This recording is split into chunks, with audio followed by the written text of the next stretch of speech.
Hello, and welcome back to That's What She Said, a modern feminist perspective. I'm your host, Caitlin, and today's topic is sexism. We constantly hear about why sexism is dangerous for women. Don't get me wrong, sexism has created countless roadblocks in the journey towards equality.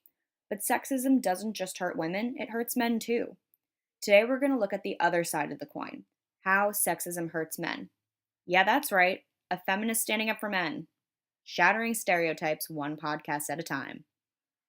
Little boys encounter sexism practically from the time they're born.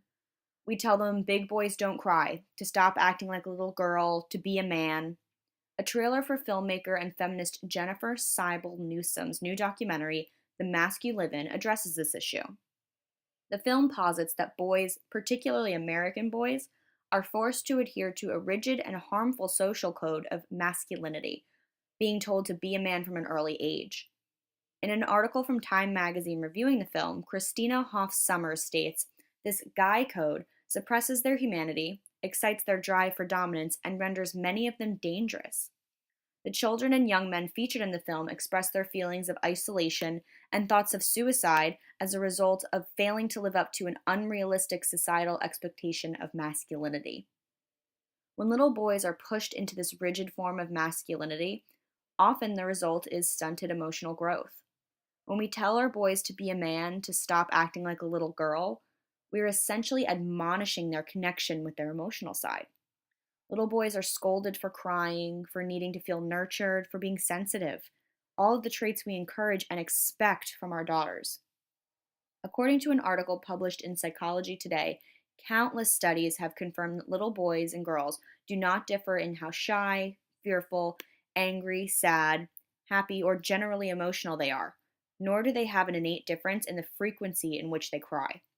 The perception that little boys don't cry is not biological, it's societal. So, what happens to our boys when we actively force them to suppress their emotions? Serious psychological and physical damage, that's what.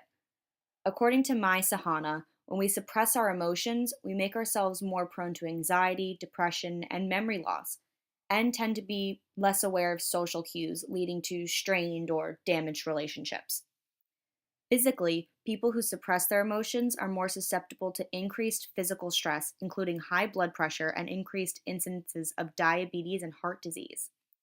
Additionally, those who suppress emotions are prone to stiff joints, bone weakness, and increased incidences of illness due to damage to the immune system.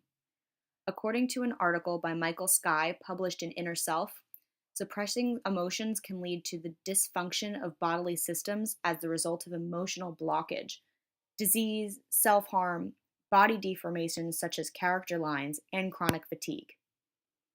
Is having a society of emotionless men worth all the physical and psychological damage that it can incur? Why are little boys not allowed to cry when they're sad? Why are they discouraged from acknowledging their emotions? How does that make a man any less of a man? And for that matter, why do we expect 5-year-olds to be masculine? They're children. They get sad, they get frustrated, and yes, sometimes they cry. If more men in the world tuned into their emotions, perhaps that little boy who punched his classmate would have found a nonviolent alternative. Maybe that boy who shot up Kent State would have talked to a counselor instead. Maybe that German pilot would have spared the lives of those on his plane when he crashed it into the side of a mountain. I'm not saying that all men are emotionally disconnected, nor am I asserting that all men are violent sociopaths. But I am saying that society needs to change its view of what it means to be a man. We have to stop expecting all men to be hyper-masculine, emotionless alpha males. I have a little cousin who's about to turn 6. He's a beautiful little boy with the most amazing personality. When you listen to him talk, you just know he's an old soul. He has a strong spiritual mother and 3 older sisters. He loves to hunt and fish, and guess what? Sometimes he cries. He worries about my grandmother living alone and tells her that when he's older, he'll take care of her. When I visit him, he tells me over and over that he loves me, that he's so happy that I'm there.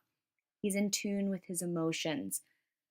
I can't imagine ever telling this little angel boy that he needs to be more of a man, that he's not allowed to express his emotions strictly because of his gender. And if I ever heard someone say that to him, well, it wouldn't be pretty. If I ever had a son, I can only imagine I would feel the same way, if not more so. We as a society need to reevaluate how we raise our boys. We need to stop teaching little boys that emotions are bad and distraction is good. We need to stop telling our boys to put their game face on and to be a man. They're not men, they're boys. And yes, sometimes they cry. That concludes this week's episode of That's What She Said, a modern feminist perspective. Tune in next time for more of my thoughts on feminism today. Thanks for listening, and remember, feminism is for everyone.